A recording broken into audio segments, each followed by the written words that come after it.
ஆனா ரொம்ப ஒரு துயரமான துக்ககரமான நிகழ்வு காஷ்மீர்ல பெஹல்காம் பகுதியில் நடந்திருப்பது.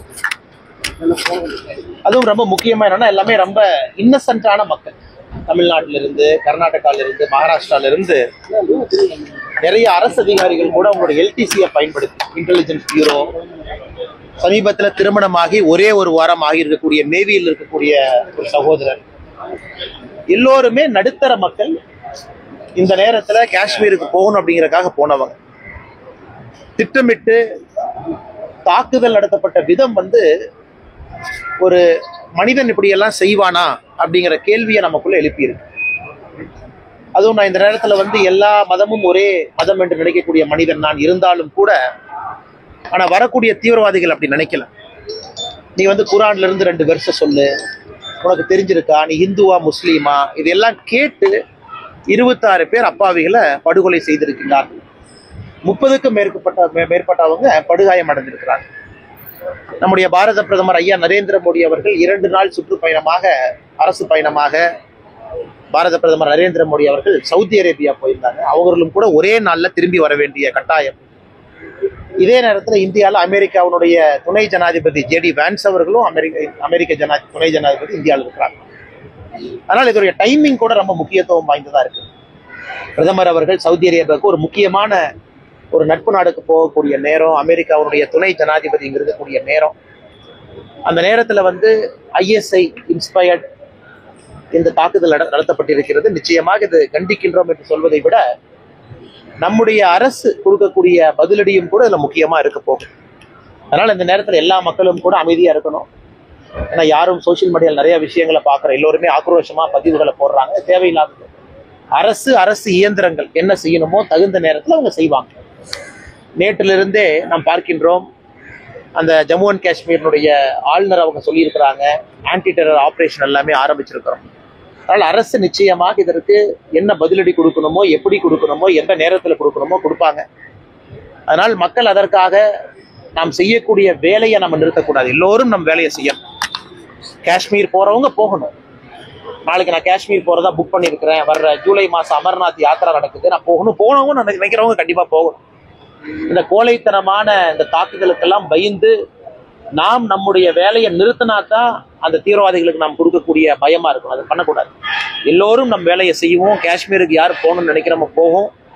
நிச்சயமாக அரசு இதற்கு என்ன தவறுக்கு பதிலடி கொடுக்கணுமோ அரசு நிச்சயமா வக்ஃப் மசோதாவை எதிர்க்கவே அதே போல அமித்ஷா பதவி வழங்கணும்னு சொல்லிட்டு திருமாவளவன் அப்புறம் இவரு நம்ம சுப்பிரமணிய சாமி கருத்து தெரிவிச்சிருக்காங்க.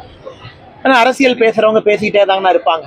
ஏன்னா உங்களுக்கு தெரியும், பிரதமர் அவர்கள் 3வது முறையாக பதவியேற்ற பொழுது 2024 ஜூன் 9ஆம் தேதி பதவியேற்ற அன்னைக்கே காஷ்மீர்ல ஒரு டெரர் அட்டாக் இருந்துச்சு, 8 நிமிஷம் கழிச்சு அன்னைக்கு. ஏன்னா அவர்களை பொறுத்தவரை, பாகிஸ்தானை பொறுத்த வரைக்கும், ஐஎஸ்ஐயை பொறுத்த வரைக்கும் இந்தியாவில் அமைதியை குலைக்கணும், அச்சுறுத்தலை ஏற்படுத்தணுங்கிறதுக்காக தொடர்ந்து நடத்துறாங்க. நான் இந்த நேரத்தில் நான் பேச வேண்டிய தலைப்பு இல்லை என்றாலும் கூட இதையும் பேசுறேன். நீங்க ஓவராலா பாருங்க, காஷ்மீரை பொறுத்தவரை கட்டுக்குள்ளதான் இருக்கு. 370 எடுக்கப்பட்ட பிறகும் கூட கட்டுக்குள்ளதான் இருக்கு. இந்த துரதிருஷ்டவசமான நிகழ்வு இந்தியர்கள் எல்லோரும் ஒன்றா இருக்கணும். அரசு இயந்திரங்கள் செயல்படுறாங்க, இதற்கான பதிலடியை கொடுப்பாங்க. இதிலே நம்முடைய தலைவர்கள் எல்லாம் அரசியல் பேசுவதை தவிர்க்க வேண்டும் என்பது என்னுடைய வேண்டுகோள். அதே போல அது கொல்லப்பட்டது எல்லாமே நீங்க இஸ்லாமியர்களா இல்லையான்னு கேட்டு கொல்லப்படாதுன்னு, ஆனா ஒரு அரசு வெளியிட்ட அந்த இறக்கையில இஸ்லாமியரோட சேர்த்து இருக்கிறாங்க. ஏன்னா ஷிமோகால அந்த சகோதரியினுடைய கணவரை கொல்றாங்க. அந்த சகோதரி இன்னைக்கு பேட்டி என்ன கொடுத்துருக்காங்கன்னா, கொன்னுட்டு அவங்க கேட்கறாங்க, கணவரை கொன்னுட்ட என்னையும் கொன்று, என் பையனையும் கொன்று, எங்களையே உயிரோட விட்டு வைக்கிறேன். அதுக்கு அந்த தீவிரவாதி சொல்றா, இல்ல மோடிட்ட போய் நான் கொன்னன்னு சொன்னேன் அப்படின்னு. அதே போல பேட்டி கொடுக்கக்கூடிய பல பேர் சொல்றாங்க, லைனா நிக்க வச்சு இஸ்லாமிக் குரான் வெர்ஸ் கேட்கறாங்க.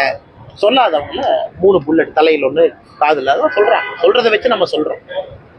அதே நேரத்துல இதுல நான் ஏற்கனவே சொன்னது போலங்கன்னா, இதுல அவங்கள காப்பாற்ற அங்க இருக்கக்கூடிய இஸ்லாமிய சகோதரர்கள் தான். பெஹல்காம்ல இந்த அட்டாக் நடந்த பிறகு பாத்தீங்கன்னா, அது குறிப்பா பெஹல்காம்ல இருந்து 3 கிலோமீட்டர், இது குதிரையில மட்டும்தான் போகணும் இந்த பகுதி.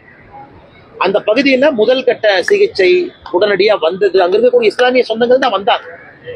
ஆனால் நாம் இதுல திரும்ப திரும்ப சொல்லுவது தீவிரவாதிகளுடைய மனநிலையை சொல்றோம். நமக்குள்ள நாம் இஸ்லாம் இந்து எல்லாம் சமம்தான், ஒன்றுதான், நமக்குள்ள வேற்றுமை இல்லை என்றால் நினைத்தாலும் கூட தீவிரவாதிகள் மதத்தின் அடிப்படையில் தான் தீவிரவாதம் செய்யறாங்க. அதைத்தான் நம்ம கண்டிக்கிறோம். அவன் நீ வெறுத்து சொல்லுன்னு தானே கேட்கிறான், அதைத்தான் நம்ம கண்டிக்கிறோம். அதனால் நிச்சயமாக தீவிரவாதத்தை தீவிரவாதமா தான் பார்க்கிறோம். அரசு இயந்திரங்கள் நிச்சயமாக இதற்கு பதிலடி கொடுப்பார்கள் என்கிற நம்பிக்கை. சார், வக்கு மசோதாவை எதிர்க்கவே இந்த தீவிரவாத தாக்குதல் இருக்குமோ? 2-3 நாட்களாக பாகிஸ்தானுடைய ஆர்மி சீஃப் அவரு இதே மாதிரி நிறைய அந்த கிளரிக்ஸ் எல்லாம் குறிப்பாக நிறைய காஷ்மீரை சாராதவங்க எல்லாம் காஷ்மீருக்குள்ள குடியுரிமை பெற்று இருக்கிறாங்க தவறான தகவலை பரப்புறாங்க, பொய்யுரை. குறிப்பா பாகிஸ்தான் ஆக்கிப்படி காஷ்மீர்ல இஸ்லாமாபாத்ல கடந்த 1 வார காலமாகவே நிறைய ஸ்பீச்சஸ், பப்ளிக் ஸ்பீச்சஸ். அவர்களுக்கு இந்தியா வளர்வது பிடிக்கல, அமைதியாக இருப்பது பிடிக்கல. இந்தியால முக்கியமான நேரத்துல அமெரிக்காவுடைய துணை ஜனாதிபதி 4 நாள் பயணமா வந்திருக்கிறாங்க. இந்தியாவுடைய பிரதமர் சவுதி அரேபியாவுக்கு 2 நாள் பயணமா போறாங்க. இது பிடிக்கல. சோ நேரம் எடுத்து பண்ணணும். அதுவும் குறிப்பாக இன்னசென்ட், அதாவது ஒரு தீவிரவாதிக்கும் பாதுகாப்பு படைக்கும் சண்டை நடக்கத்தான் செய்யுது. அது காலம் காலமாக பாதுகாப்பு படை பதிலடி கொடுக்குறாங்க. ஆனா முதல் முறையாக ரொம்ப நாள் கழிச்சு அப்பாவி மக்கள் என்று தெரிஞ்சே டூரிஸ்ட் இந்தியாவுடைய பல பகுதியிலிருந்து வந்தவங்கள ஒரு தீவிரவாதி தாக்குறாங்கன்னா அது யார் ஏற்றுக்கொள்வார்கள்? யாரும் ஏற்றுக்க மாட்டாங்க. இல்லைன்னா சித்தாந்தம் இருக்குன்னா ஜீரோ சித்தாந்தம். கொலை செய்வது மட்டுமே சித்தாந்தமாக வைத்துக் கொண்டு 26 பேர்த்த கொண்டிருக்கிறாங்க. அதனால இதுல என்ன என்ன சித்தாந்தம் இருக்குன்னா ஒரு சித்தாந்தம் இல்லை. அப்பாவிய கொல்லணும், அதன் மூலமா ஒரு ஸ்டேட்மெண்ட் சொல்லணும். இதை மட்டுமே முழு நேர வேலையாக வைத்திருக்கக்கூடிய தீவிரவாதம் வேறறுக்கப்பட வேண்டும். நிச்சயமா நடக்கும் என்கிற நம்பிக்கை இருக்கு. பிரதமருக்கு உயிருக்கு ஆபத்துங்கிற மாதிரி தகவல் இருக்கு. அதனால அவர் அந்த பயணத்தையும் ரத்து பண்ணுறதா இணையத்துல இது நீங்க சொல்வது 1 வாரத்துக்கு முன்பு, இன்னைக்கு இல்ல, 1 வாரத்திற்கு முன்பு பிரதமருடைய பயணம் எனக்கு தெரியலீங்கன்னா அபிஷியலா போடுறாங்க. நேற்று நம்மளுடைய உள்துறை அமைச்சர் அமித்ஷாஜி அங்க இருக்கிறாங்க. நேற்று இரவே அங்க போயிட்டாங்க. இன்னைக்கு அங்கதான் இருக்கிறாங்க. இறந்து போன நம்முடைய சொந்தங்களுக்கு எல்லாம் இன்னைக்கு மரியாதை செஞ்சிருக்கிறாங்க, அஞ்சலி செலுத்தி இருக்கிறாங்க. அதனால நம்முடைய அரசுக்குள்ள எந்த பயம் இல்லைங்கன்னா, நம்முடைய நோக்கம் எல்லாம் சாதாரண பொதுமக்கள் பாதுகாப்பு இல்லாம சில இடத்துல இருக்கிறாங்க. மறுபடியும் இது போன்ற தீவிரவாதிகள் இதை பயன்படுத்தி நாங்க பொதுமக்களை தாக்குவோம், அதாவது நம்முடைய செக்யூரிட்டி போர்சஸ் மேல அட்டாக் பண்றது வேறங்கன்னா, பொதுமக்களை தாக்குவோம்னா இது அடுத்த கட்டம் போறாங்க, அடுத்த கட்டம் போக வேண்டும். அதனால நிச்சயமாக நம்முடைய அரசு பதிலடி கொடுக்கும். பிரதமர்